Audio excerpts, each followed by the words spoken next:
et louange à toi, Seigneur Jésus-Christ. Nous acclamons pour le Seigneur.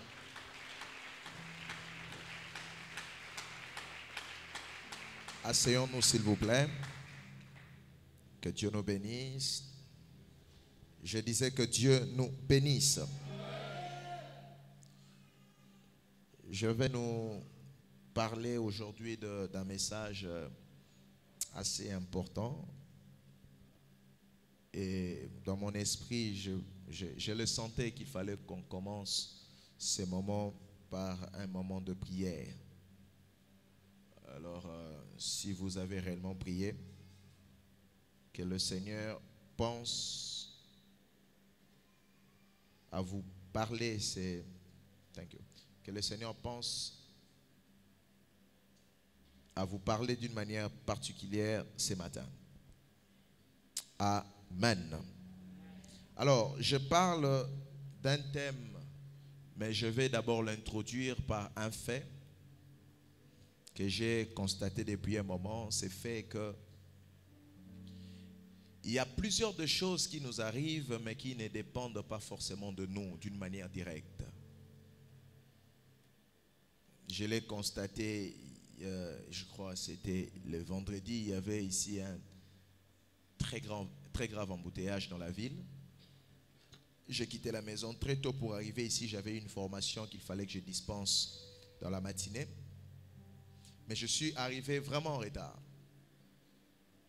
Et le Seigneur a commencé à m'enseigner quelque chose que j'aimerais bien le lier avec ce que je vais nous dire ce matin. Le Seigneur va me dire, en fait, si tout dépendait de ta volonté, si tout dépendait de toi, tu seras arrivé ici à temps. C'est-à-dire que la vie que tu vis, ton essence sur la terre, ne dépend pas simplement des conséquences internes ou encore des faits internes. Il y a de ces choses externes, mais qui peuvent d'une manière ou d'une autre vous influencer. Ça veut dire que vous avez des buts à atteindre, vous avez des objectifs à atteindre. Mais la chose se passe d'une manière externe, je disais, et vous endommage et vous arrivez en retard.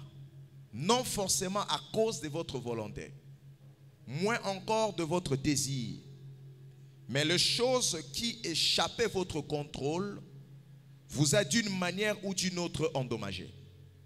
Qu'est-ce que cela veut dire ou qu'est-ce que cela signifie? Cela signifie que si vous vivez sur la terre, c'est une sagesse, et puis je vais revenir sur ce que je dis. Ne pensez pas que la vie, les résultats de votre vie ne vont qu'émaner de vos propres décisions. Parce que moi, en sortant de ma maison, j'ai une décision. Je dois arriver à 9 h, je dois arriver à 8 h. Mais lorsque j'arrive sur le chemin, le trafic, les embouteillages, c'est la décision des autres personnes. L'incompréhension des autres personnes font en sorte que ma volonté soit modifiée. Même si ma volonté n'est pas modifiée, mais je veux dire, mes résultats soient modifiés. Combien d'entre nous ici vivent une vie que si tout dépendait d'eux, ils ne seront pas là où ils sont aujourd'hui? Alors le christianisme qui te dit que c'est ta vie, tout dépend de ce que tu penses, tout dépend de ce que tu crois, tout dépend de la manière dont tu pries, sans prêter attention aux choses qui t'entourent, c'est un christianisme qui te gardera à un lieu statique sans connaître des déménagements du jour au lendemain.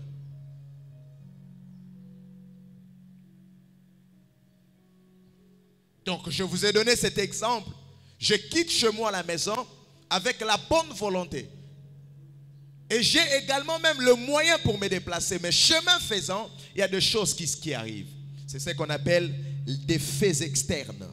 Dis au voisin, les faits externes existent. Il n'a pas compris. Dis-le bien, le fait externe existe. Dis-lui donc, ça ne dépend plus de toi, ça dépend d'ailleurs. Alléluia. Est-ce que je parle à quelqu'un? Et les autels sont parmi les faits externes. Les autels. Vous voyez, j'ai parlé ici, mon thème c'est autel, mythe ou réalité. C'est le thème que j'aborde ce matin. C'est parmi les effets externes qui forcément ne dépendent pas de nous, mais qui influencent notre vie, qui définissent notre vie. Ignorer cela, c'est ignorer qu'il y a un monde invisible qu'on ne touche pas, mais qui existe, qui est bien réel.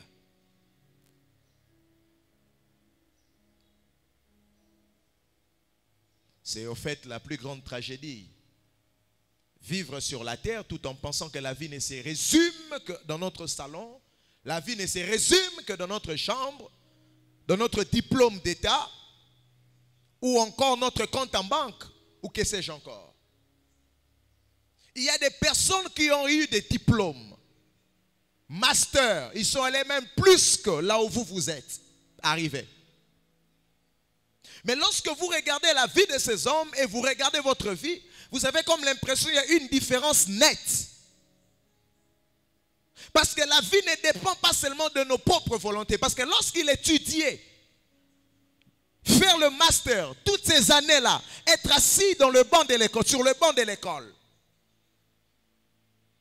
dans sa tête, il avait une volonté qui créait en lui le vouloir et le faire. Qui créait en lui la motivation. Il se disait, quand j'ai fini, j'aurai tel job, tel travail, tel salaire. C'est pour ça même qu'il est allé là-bas. Donc c'est une volonté claire qu'il avait. Mais lorsqu'il finit, il se rend compte que la vie ne sourit pas à sa manière. La vie n'emprunte pas le même virage que lui. Parce qu'en dehors des faits internes, il y a aussi des faits externes. Quand je dis faits internes, ça veut dire que quelqu'un peut bien étudier, il a son diplôme et il a un travail. C'est-à-dire que son travail est le résultat des faits internes. C'est-à-dire que de choses que lui-même il a organisées, il a orchestrées et sa vie devient le résultat de cela. Ça c'est une chose. Mais dans un autre sens, dans un autre côté, tu prévois tout au niveau de l'interne, mais l'externe te combat afin que tu n'arrives pas au but exact. C'est pendant que tu étais en train de t'organiser à l'interne. Qui me comprend ici? Qui comprend de quoi je parle? J'ai une bonne nouvelle pour toi ce matin. Dieu m'a dit de te dire, tout fait externe qui se lèvera contre toi cette année, Dieu va s'en charger de cela. Tu viens de rater une bonne occasion pour dire Amen. J'ai dit tout fait externe qui se lèvera contre ta destinée en cette saison, que la main du Seigneur s'en charge. J'ai dit que la main du Seigneur se charge de cela au nom de... Dis-moi le meilleur des Amen. Alléluia. Alléluia. Alléluia. Je prie le Seigneur que tu arrives à temps. Que tu arrives à temps et au bon moment. Je dis que le trafic spirituel soit écarté sur ton chemin. Que les embouteillages spirituels soient écartés sur ton chemin. Que ta vie devienne même le reflet de ta volonté. Que ta vie devienne le reflet de ce que tu penses et de ce que tu veux. Tu vois des jeunes sœurs qui veulent le mariage. Mais après, ils ont l'impression que tout ne dépend pas d'eux parce qu'elles sont belles. Elles sont belles. Elles prennent soin d'elles. Ça, ce sont des faits internes. La vie ne s'arrête pas là. Alléluia. Je suis en train de t'amener quelque part. Quand je vais te demander de prier, tu vas prier sérieusement. La vie ne s'arrête pas là. Au-delà de faits internes, il y a aussi des faits externes. Et parmi ces faits, j'ai dit tantôt, il y a ce qu'on appelle des autels. Donc, entre un mythe et une réalité, je dirais que les autels sont une réalité. Les autels existent bel et bien. Et je vais aller rapidement, parce que je vais développer ces messages dans la semaine. Aujourd'hui, je donne l'introduction de cela et puis je nous amène à prier. Les autels fonctionnent de deux manières, de plusieurs manières, mais je peux vous parler de deux manières qui synchronisent toutes les autres manières. Parce que d'abord, autel, de son origine latine, ça veut dire un haut lieu. Je vous ai déjà parlé de cela. Un haut lieu. C'est un endroit où des esprits descendent, où l'humain monte également. Je n'ai pas dit où Dieu, des esprits descendent et l'humain monte. Les esprits vivent dans les auteurs. Et les autels sont comme des lieux de rendez-vous entre ceux qui vivent dans la bassesse, dans la basse-cour, et ceux qui vivent dans les auteurs. Donc, l'autel, c'est un peu comme la chaire où je me présente. J'élève un haut lieu à partir de la surface d'où je me trouve, afin qu'une quelconque divinité, à chaque fois que je voudrais rentrer en contact avec lui, que cette divinité descende sur ces hauts lieux que je vais ériger. Donc l'autel, c'est le rendez-vous des esprits. L'autel, c'est la porte d'accès des esprits. L'autel, c'est comme une piste d'atterrissage pour des esprits. Sachant que Dieu est esprit, le diable est esprit, les démons sont des esprits, les anges sont des esprits. Ils ne descendent pas partout. Ils descendent là où il y a un haut lieu. Une fois, je vous ai déjà parlé ici de la différence entre l'omniprésence de Dieu et la présence de Dieu. L'omniprésence de Dieu, c'est que Dieu est partout au même instant. Mais Dieu ne se manifeste pas partout. Qui me dit amen? Dieu peut même être dans une boîte de nuit, mais il ne se manifeste pas dans une boîte de nuit. Il se manifeste où il y a un autel.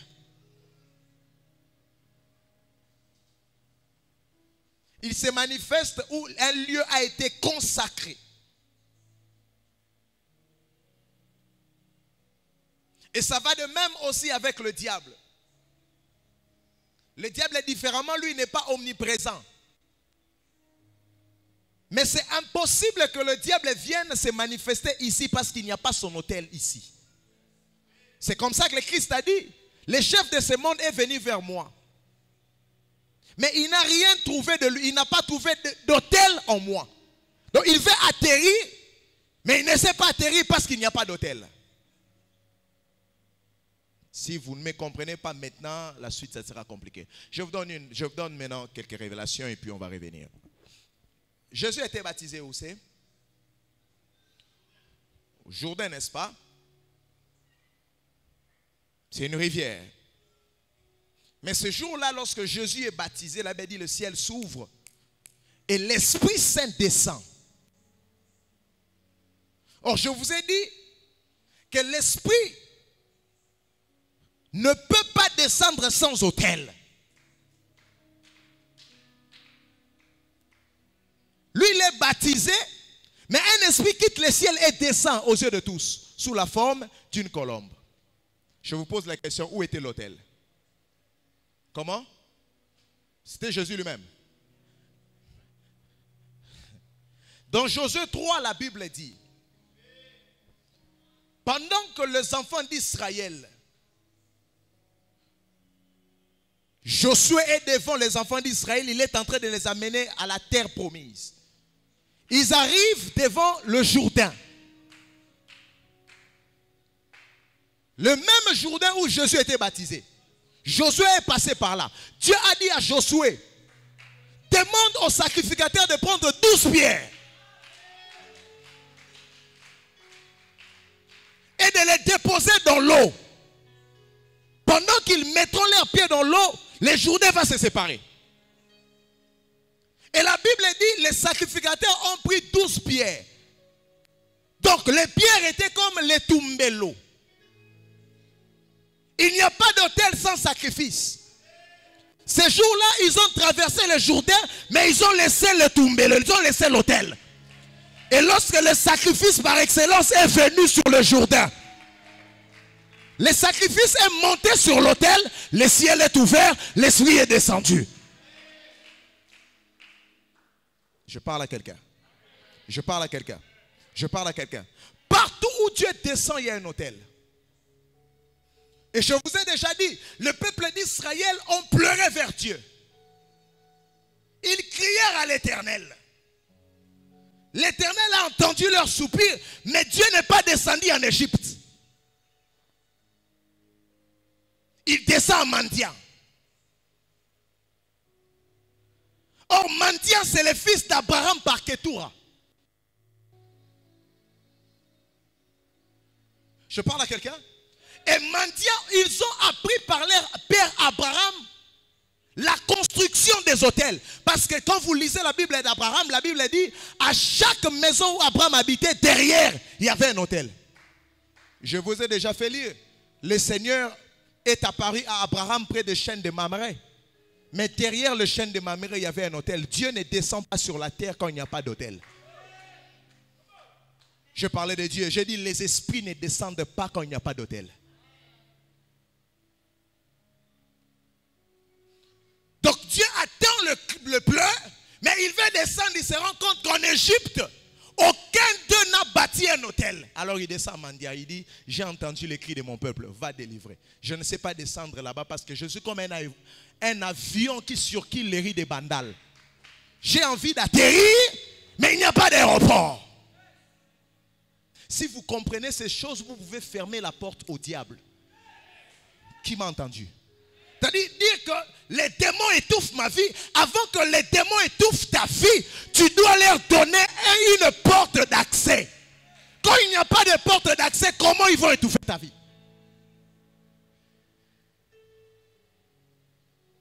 Alléluia. Si tu es avec moi, dis Amen, je t'écoute. Dis encore Amen très fort. Amen. Donc, en ce qui concerne les autels, les esprits demandent les autels pour descendre. Et j'ai parlé de la première des choses. J'ai dit c'est pour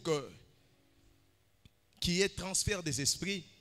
Mais deuxièmement, pour qu'il y ait influence des générations. Les esprits ne visitent pas les humains en vain. Les esprits visitent les humains avec des pactes capables d'influencer des générations. C'est comme ça que je vous ai dit, il y a des faits comment?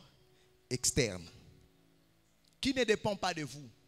Mais c'est une force qui continue à influencer de génération en génération. Il y a d'abord un gardien de l'autel qui est là.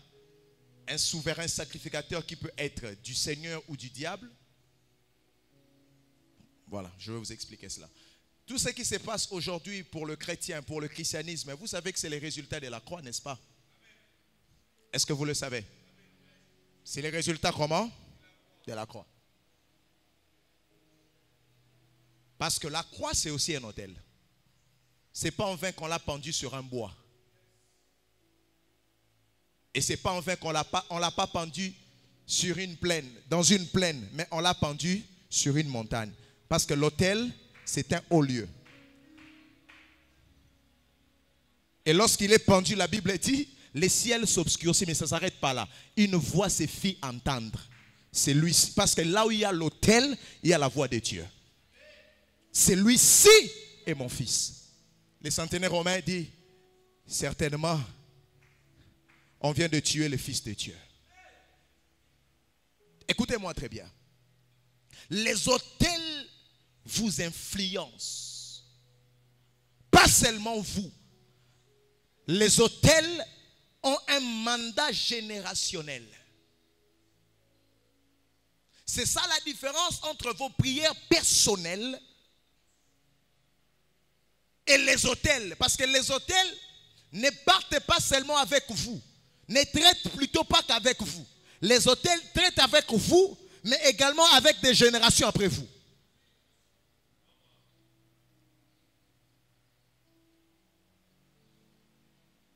Si vous comprenez ce message, vous comprenez que certains combats n'est pas vos combats personnels. Mais Dieu peut vous susciter dans une famille pour secourir toute une génération. Parce que l'humain est sous l'emprise d'une divinité par un autel.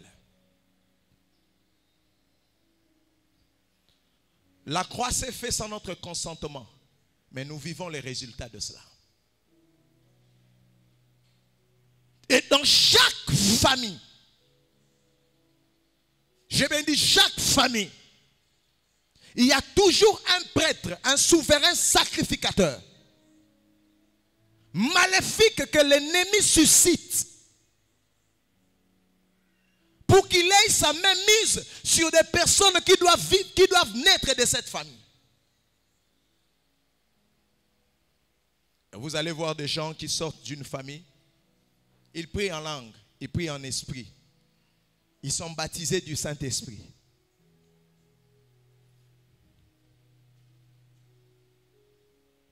Mais il y a un problème avec leur génétique, avec leur caractère. Nous avons comme l'impression que les choses se répètent. Les choses qui se sont passées avant continuent à se répéter. Pourquoi? Parce qu'il y a un autel qui crie en leur défaveur. Il y a un autel qui crie pour qu'ils n'avancent pas. Il y a un autel qui crie pour qu'ils continuent à vivre la même vie que ses parents ou ses aïeux ont vécu. Et les esprits descendent là, chaque soir, chaque nuit. Il y a des hôtels qui sont même comme des maisons familiales.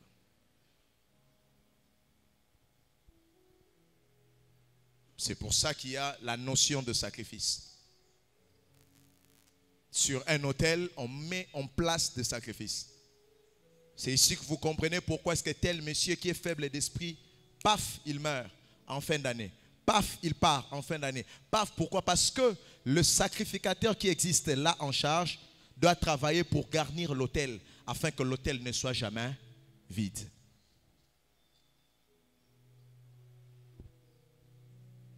Est-ce que je vous prêche sur les liens de famille? Non.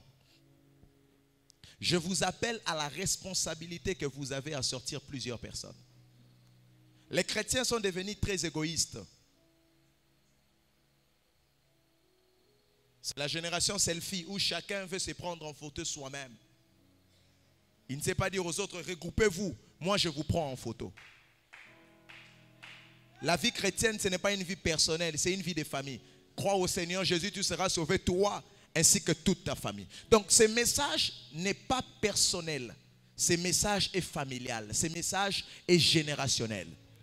Il est possible que Dieu fasse de toi l'ancêtre de ta famille à partir d'aujourd'hui. 4 personnes m'ont compris. Si ces personnes-là ont pu influencer des générations, mais toi aussi tu as les mains. Je comprends pourquoi la Bible dit, il a fait de vous des rois et des prêtres, des sacrificateurs. On ne peut pas ôter l'autel à la sacrificature. Si tu es sacrificateur, c'est que ton travail, ton bureau s'appelle l'autel. Et toi étant sacrificateur du Dieu vivant, c'est possible que tu influences les générations à venir, mais d'une manière positive. Après yo, célibataire soutien la famille na yo. Après yo bikomba soutien la famille na yo. Vous avez entendu parler d'un homme qui a envoûté toute une famille. Mais j'aimerais te présenter aussi un homme qui va bénir toute ta famille, c'est toi. Je dis c'est toi, je dis c'est toi. Je dis c'est toi, je dis c'est toi. Parce que tu es sacrificateur et tu vas bâtir des autels qui vont crier pour des générations à venir. Est-ce que tu peux me dire amen très fort? Aucun de mes enfants ne sera magicien. Aucun de mes enfants ne sera perdu. Aucun de mes enfants sera un délinquant. Quand je dis mes enfants, c'est même les générations après moi. Parce que je me tiens chaque jour comme un sacrificateur. Je parle à quelqu'un. S'ils ont abîmé, tu as le pouvoir de réparer ce matin. Oh mon Dieu, à qui est-ce que je parle? Je dis à qui est-ce que je parle? Je dis s'ils ont abîmé, tu as le pouvoir de réparer ce matin. Parce que baba sacrificateur, yo pas sacrificateur. Différence na yo na bango, bango eza milili mais yo eza na mpole. Et celui qui est avec toi est plus puissant que celui qui est dans le monde. Est-ce que je bénis quelqu'un? Je bénis quelqu'un. Regarde le voisin, dis-lui tu es un sacrificateur. Dis-lui ton bureau c'est l'autel. Alléluia. Il dit, il a fait d'eux un royaume et des prêtres. Il a fait d'eux des rois et des prêtres. L'autel, mes bien-aimés, lorsque vous comprenez cela, vous allez garder à votre destinée. En fait, vous allez garder, j'allais dire, un héritage meilleur pour vos enfants. Quelle est la plus bonne chose à donner à ses enfants? Ce n'est pas l'argent. Parce que s'il y a des hôtels qui réclament l'argent que tu leur donnes, ils vont le perdre. Parce que la vie ne dépend pas de l'interne seulement, mais aussi de l'externe. Il y a des choses que vous devez traiter avant votre mort. Qui m'a entendu? Je dis, il y a des choses que vous devrez, vous personnellement, vous devez traiter cela avant votre mort. C'est-à-dire que lorsque vous partez de l'autre côté, vous dites à Dieu, je fais le travail que tu m'avais.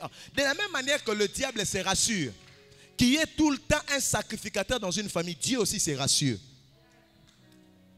qu'il y ait aussi un sacrificateur dans une famille. Je cherche le sacrificateur en question. Je ne sais pas s'il est venu. Est-ce qu'il y a des personnes dont Dieu a envoyé pour changer l'histoire de leur famille? Je dis, est-ce qu'il y a des personnes que Dieu a appelées pour changer la trajectoire de leur famille? S'ils sont là qui disent très fort, je suis là. Alléluia. Alléluia. Si dans ta famille des choses ne changeaient pas, c'est toi l'auteur, c'est toi-même l'acteur du changement. Et je dis, je prophétise avec l'Esprit de Dieu que c'est toi l'acteur du changement et ce changement commencera par toi. Je dis, ce changement commencera par toi. Donc toi, tu penses que tes moments de prière, tes offrandes que tu donnes ici, tes dîmes, toutes ces choses-là ne partent qu'en vain. Hein? Et tu vas laisser à tes enfants le bon français et les diplômes. Il y a des personnes qui ont des diplômes, frère, mais quand tu regardes sa vie, tu as envie de les gifler. Je te dis la vérité. Il y a un monsieur qui est venu me voir au bureau la semaine dernière. Il parle 5 langues. J'ai dit 5 langues. Quel art oratoire lorsqu'il me parle au bureau. J'ai dit, mais c'est quel homme qui parle comme ça? Il m'a dit, pasteur, je suis juste venu parce que tout ce que je fais, ça ne marche pas. J'ai cherché le travail à gauche, à droite, ça ne marche pas. On m'a embauché ici, ça ne marche pas. Je dis, frère, toi, ton problème, ce n'est pas le travail. Je dis, je suis au Kassai, dans un village qui s'appelle tel village. Il m'a dit, oui, c'est notre village. Je dis, je vois un monsieur qui s'appelle Intel. C'est notre grand-père. Non, c'est le petit frère de notre grand-père. Je dis, c'est ces messieurs-là qui détiennent tout de vous. Toi, tu es ici, mais il y a un hôtel au visage qui combat contre toi. C'est les faits externes. Et tu perds de l'argent quand tu touches en main. Mais tu pries en langue. Lorsque tu reçois le Seigneur, regardez, il y a 2 types de délivrance. Il faut que je vous le dise. Pour que les choses soient claires. Il y a ce qu'on appelle le salut holistique. Ou encore la délivrance entière, en entièreté, dans sa totalité. Personne d'entre nous n'a encore connu cette délivrance. Tous, nous allons le connaître le jour où le Christ reviendra. C'est même ce jour-là où nous serons délivrés de notre corps mortel.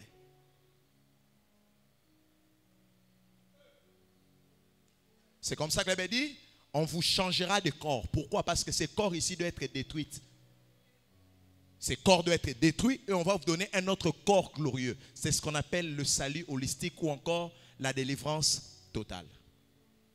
Maintenant, lorsque vous recevez le Christ, la première délivrance que vous recevez, c'est au niveau de votre esprit. Or, ce n'est pas l'esprit qui a l'argent, c'est le corps qui a l'argent. Ce n'est pas l'esprit qui se marie, c'est le corps qui se marie.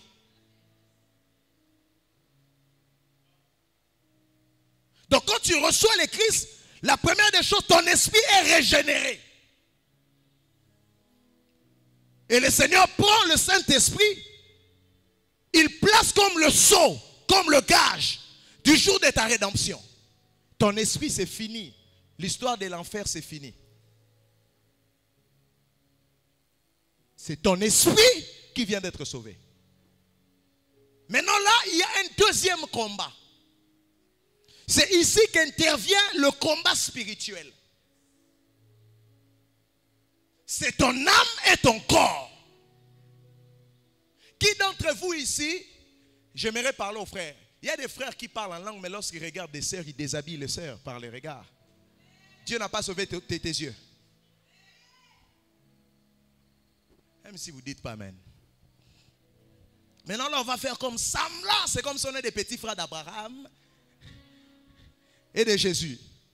Mais toi-même, des fois, tu rentres dans la maison. Mais qu'est-ce qui se passe? C'est normal. C'est un combat spirituel. Et tu dois être conscient de cela. Commencer à prier pour tes yeux. Commencer à prier pour tes sentiments. Commencer à prier pour tes émotions.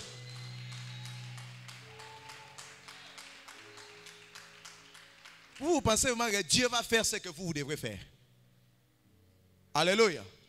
Alléluia. Amen.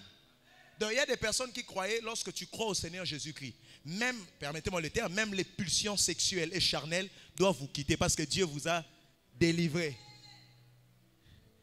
Pourquoi est-ce qu'il doit te délivrer encore du corps? Parce qu'au fur et à mesure, tu vas rester ici dedans. Ce corps ici va te demander de manger.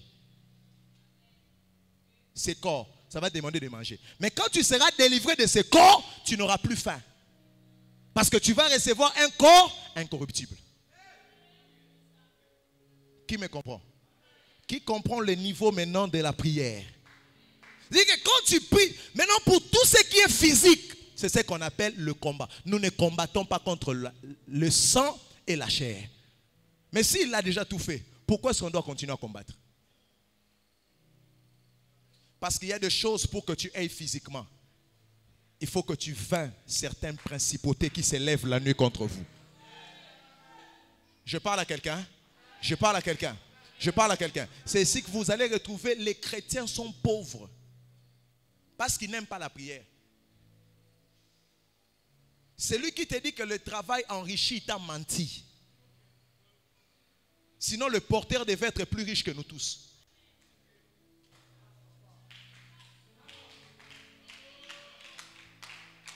Alléluia. Alléluia. Il y a des personnes dont le travail a enrichi. Mais il y a des personnes dont le travail seul ne peut pas les enrichir. Et c'est la prière, l'imposition des mains et le travail. Lorsqu'ils les réunissent ensemble, ça marche. Pourquoi? Parce que pendant que toi tu travailles le jour, la nuit, il y a des dévoreurs qui passent pour engloutir tout ce que tu as fait là. Oh mon Dieu, mon roi. C'est comme ça qu'avant même que je commence à prêcher, vous ne m'avez jamais vu faire ça. J'ai prié en demandant à Dieu qu'il illumine l'intelligence de quelqu'un. Dès que tu comprends ces messages, ta vie peut changer. Regardez, quand Dieu a appelé Gédéon, la première des choses dit à Gédéon, c'est quoi? Va renverser l'autel de ton père qui existe chez vous à la maison. Parce que tu ne peux pas avancer avec moi quand un autel a encore une main mise sur toi. Je vous dis la vérité. Il y a de ces personnes qui ne vont peut-être pas se marier. Parce qu'ils ne comprennent pas ces messages. Et ils ne sont pas sobres pour comprendre que je dois m'élever en prière. Je dois sacrifier mes nuits de prière. Parce que étant sacrificateur, mon travail, c'est être sur l'autel. Or, l'autel, c'est l'intercession. L'autel, c'est l'intercession. Comment est-ce que vous priez? est-ce que vous cherchez Dieu? Est-ce par aventure ou vous le faites avec conscience de choses qui vous attendent, des choses qui vous réclament? Un moment, marchez, arrêtez-vous et regardez ce qui vous entoure. Posez-vous des questions qu'il faut. La Bible vous interdit de s'inquiéter. Il y a une différence entre se poser des questions et s'inquiéter. La Bible dit, celui qui se pose des questions trouve le bonheur. C'est ce que la Bible dit. Il ne faut pas s'inquiéter, oui, mais se poser des questions exactement. Qu'est-ce qui se passe dans ma vie? Pourquoi telle chose dans ma vie et la même chose se répète dans telle vie? Parce que j'ai dit ici, les autels conditionnent les destinées des gens.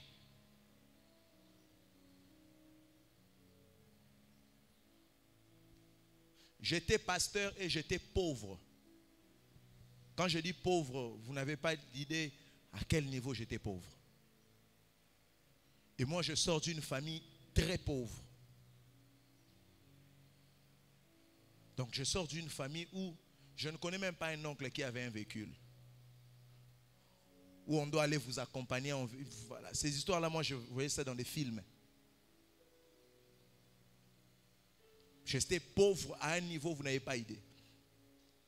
Et je vivais dans une maison où personne ne sortait. J'ai vu un de mes grands frères, Yadjo. Est-ce que vous pouvez vous tenir debout? On acclame le Seigneur pour lui. Merci beaucoup. C'est l'ami de mon grand frère. Je suis béni de te voir, je ne savais pas que tu serais là. Donc, il me connaît depuis que j'étais petit. Et il connaît de quoi je parle. Donc, notre maison là, c'est comme si personne ne doit évoluer. J'ai commencé à prier en langue dans cette maison-là. J'ai prophétisé, je faisais des miracles, mais là toujours. Un jour, Dieu m'a dit, j'ai dit, mais Seigneur, qu'est-ce qui se passe avec ma vie? J'ai dit, soit, on est clair, informatique. Dieu m'a dit, il y a un problème avec ton sol, il y a un problème avec ta terre. Et ça, tu ne le vois pas. Même si tu quittes ici, l'autel a le pouvoir de te réclamer. Parce qu'au fait, tu es lié à cet autel par le sang. Je dois vous dire des vérités. Vous savez pourquoi Jésus devrait naître sans les rapports intimes? Parce que s'il naissait par des rapports intimes, l'autel adamique allait les réclamer.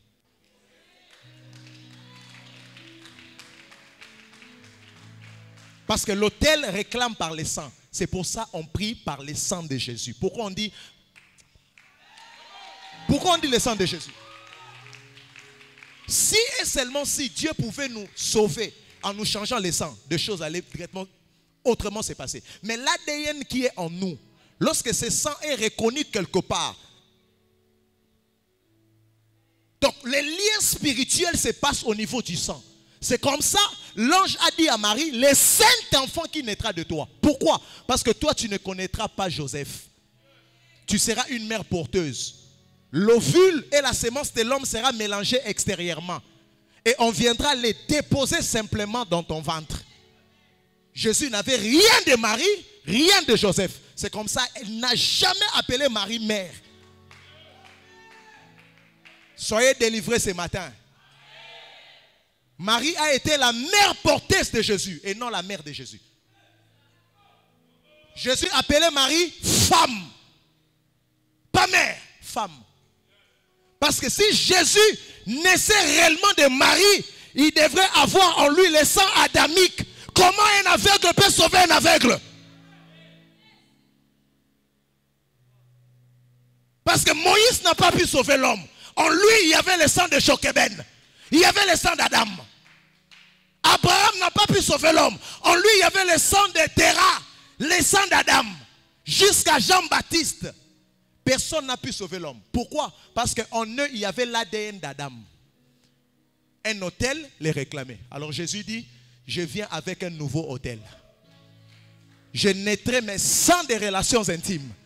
Et lorsqu'il vient sur la terre, dans Jésus, il n'y avait pas le sang d'Adam, raison pour laquelle on l'appelle le second Adam. Jésus n'est pas le deuxième Adam. C'est le, j'allais dire, on l'appelle le dernier Adam. Vous savez pourquoi? Parce qu'après lui, il n'y a plus rien. Pourquoi on l'appelle le second ou le deuxième Adam? Parce que Jésus est né de la même manière que Adam est né. Adam est né aussi sans des relations intimes. Le sang d'Adam venait de Dieu. Et ce sang a été corrompu par le péché. Tous sont nés d'Adam sont pécheurs. Alors maintenant Jésus vient comme le second Adam. Donc le même mécanisme. Jésus vient aussi de cette manière-là. Donc il y a maintenant deux natures. Il y a la nature adamique et la nature christique. Ceux qui naissent de Christ sont délivrés de l'autel d'Adam. C'était quoi l'autel? L'autel du péché.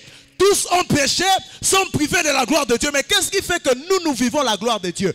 Parce que l'autel, oh my God. Quand il y a autel, il y a réclamation. L'autel réclamait l'homme en disant, l'homme ne peut pas voir la gloire de Dieu. C'est comme ça Moïse a dit, si j'ai trouvé grâce à tes yeux, fais-moi voir ta gloire. Il disait si au conditionnel, parce qu'il était sous Adam. Mais nous ne disons pas si. Parce que la Bible dit, nous pouvons entrer maintenant. Nous pouvons entrer maintenant dans le sanctuaire de gloire. Ça dit qu'il n'y a plus de restrictions. Il n'y a plus de conditions parce que l'autel a été banni. J'aimerais prophétiser sur quelqu'un qui m'entend. Dans le nom de Jésus. Je dis que l'autel de Golgotha commence à combattre tout autel négatif dans ta vie. Je finis mon message. Je dis que l'autel de Golgotha commence à combattre tout autel négatif dans ta vie. Je dis que l'autel de Golgotha commence à combattre tout autel négatif dans ta vie. Si t'on dit tu ne vas pas te marier, tu vas te marier. Parce qu'il y a un autel qui crie mariage en ta faveur. Ils t'ont dit tu n'auras pas d'argent, tu auras l'argent. Tu seras un millionnaire, tu seras un patron sur la terre. Parce qu'il y a un autel qui crie en ta faveur. Je dis il y a un autel qui crie en ta faveur. Je disais il y a un autel qui crie en ta faveur. Chaque autel parle. Nous sommes debout. C'est comme ça que la Bible dit. Le sang de Christ crie plus fort que le sang d'Abel. Parce que l'autel parle. Mais si ça parle, qu'est-ce que ça dit?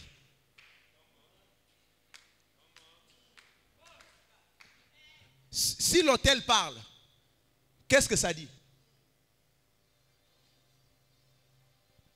L'autel parle pour qu'une divinité exécute ce qu'il dit.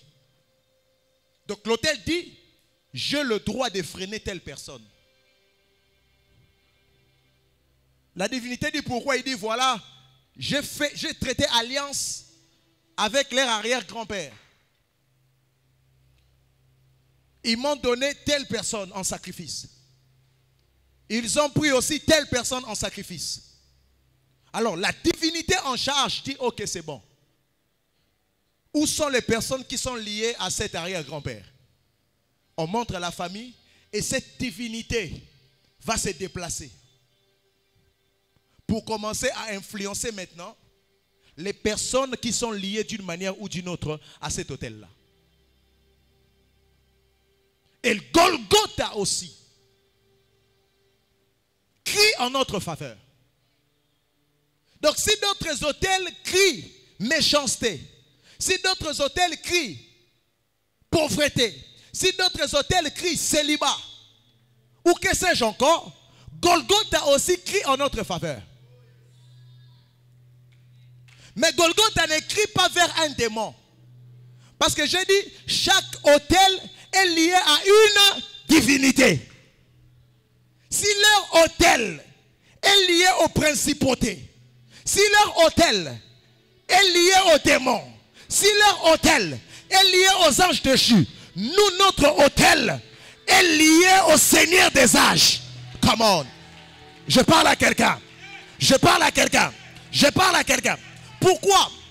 Pourquoi l'autel est lié à une divinité? Parce que la divinité doit veiller à ce que des choses se passent selon le clause, selon le contrat. Chaque hôtel a ce qu'on appelle le garant de l'hôtel. Mon Dieu, mon roi. Mon Dieu, mon roi. Mon Dieu, mon roi. Je ne sais pas comprendre comment ta vie finira dans la misère. Parce qu'il y a un garant de l'hôtel. Je dis il y a un garant de l'hôtel.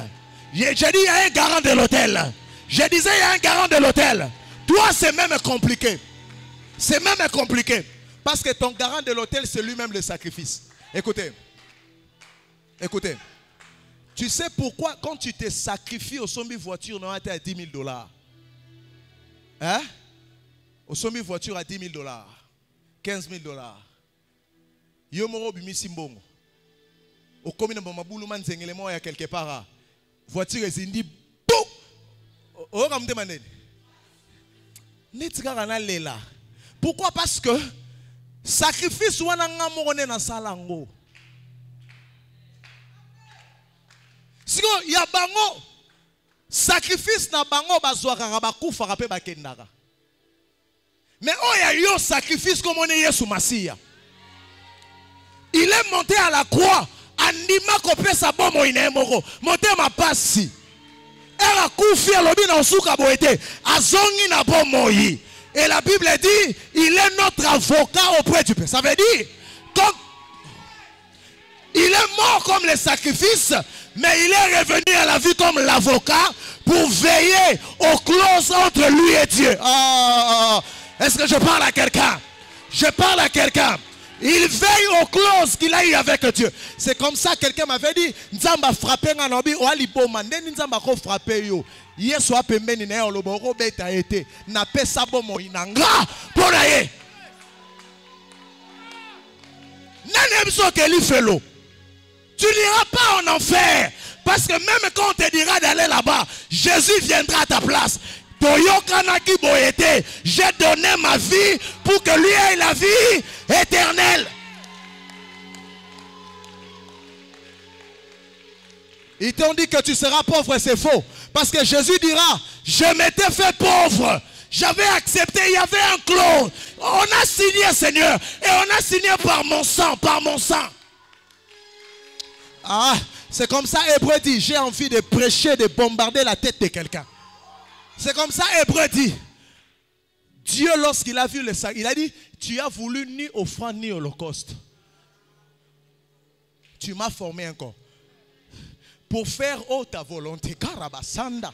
Maintenant, quand Jésus a tout fait, quel est le sacrifice dans la neko? Na pécussion ngomba te. Mata ngomba. Mais mingi mingi kulusu. Arrêtez vos histoires là. Mikolo nana lo sambo. Nzamba ebisinga ba sacrifice ni leki le kulusu. Tu as voulu ni offrande ni holocauste. Quel est le sacrifice qui est plus que la croix? J'aimerais juste te dire qu'il n'y a pas autel plus que Golgotha. Quand je vais te demander de prier, tu vas revendiquer cela. Tu vas dire, ma vie n'est pas le reflet des petits hôtels. Ma vie est le reflet. Oh my God. J'ai dit, comment ma vie, prophète Yann, peut être conditionnée à cause du décès d'un homme avec qui j'ai le même nature? Non. Ma vie est conditionnée à cause du décès d'un Dieu. La Bible dit, vous n'avez pas été rachetés par la vaine manière que vous avez hérité de vos pères, mais par le sang précieux de l'agneau. Je déclare dans ta vie, sous l'autorité apostolique dans cette maison, tu vivras des choses qui reflètent à la croix du calvaire.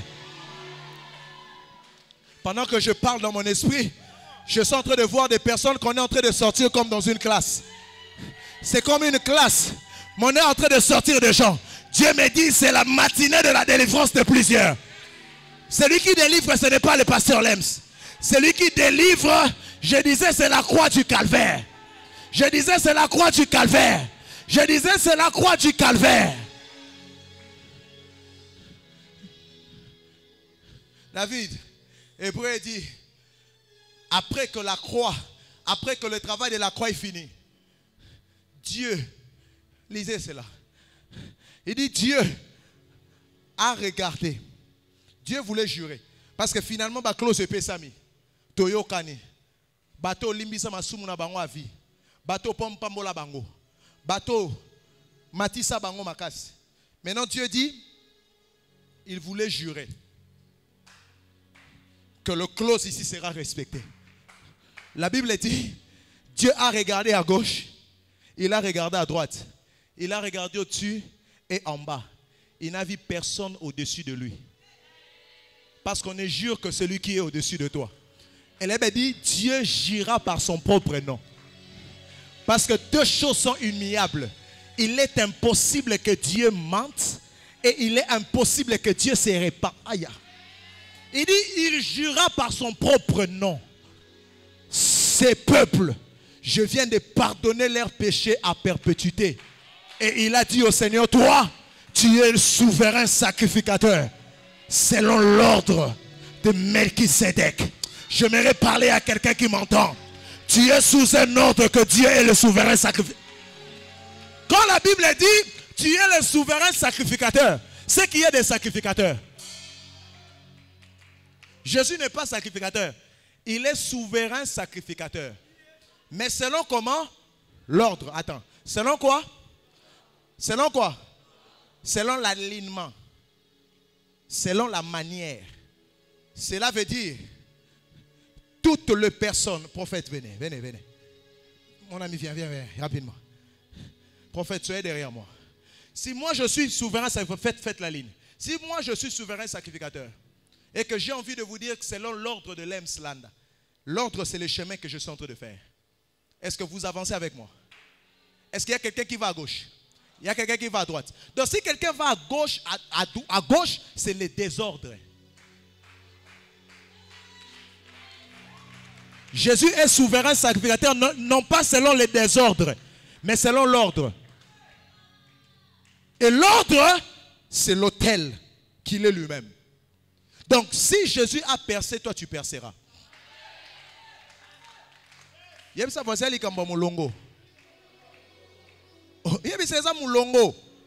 S'il a percé, je percerai. S'il est monté, tu sais pourquoi on montera aussi? Parce que lui était monté. C'est comme ça, il dit, il est le premier de toute la création. Donc, il est né à Banama Kambu. Avant Bissonioso. Na yo pambo la vie na yo si comme ça.